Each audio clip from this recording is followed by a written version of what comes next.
Pilipinas, una sa ating mga balita. Umapila ng tulong ang mga tindero kay Pangulong Bongbong Marcos kaugnay ng pagsipa ng presyo ng manok sa ilang merkado sa Metro Manila. Reklamo nila naging matumal ang kanilang benta matapos mapilitang magsilipat sa frozen goods ang kanilang mga suki. Ang mga detalye alamin sa report ni Giselle Ricafort.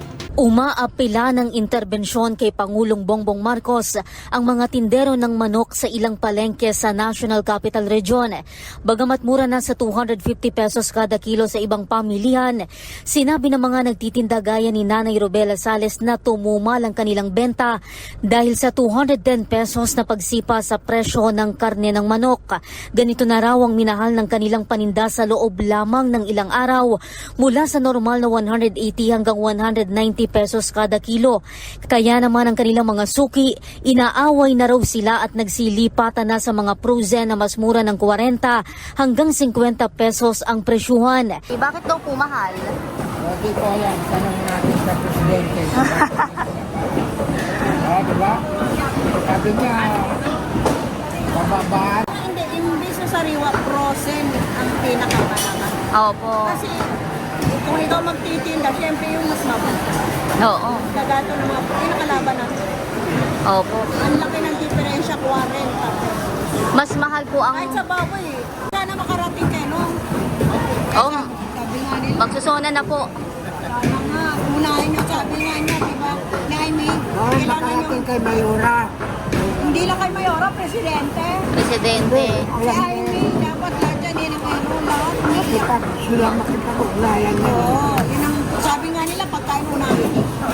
Garin, lahat na. Sabi naman ng supplier na si Kuya Norman de la Cruz, posibleng magmahal pa ang manok dahil sa tumaas na farm gate price na itinulak naman umano ng mahal na patuka at pahirapang paglaki ng mga alaga. Pero posible pang yung 210 na yon tumaas. Pero sana huwag naman na po. Maganda na po yung ilihan natin.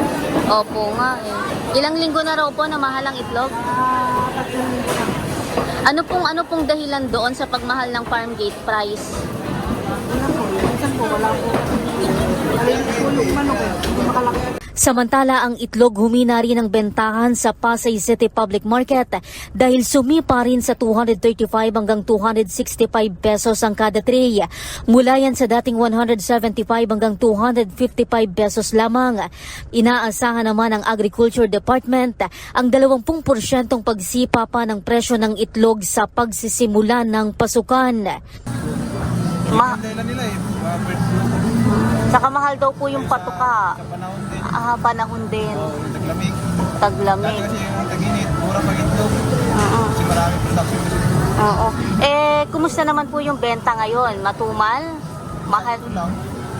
Ito lang ang papaubos yung isang buwan. Hindi naman masyado. Pero hindi ganun kalakas. Pero hindi kami naging stock ng marami. Kasi, Kasi magbubulok. oo. Para sa MBC TV Network News, Giselle Ricafort, una sa Pilipinas, una sa Pilipino.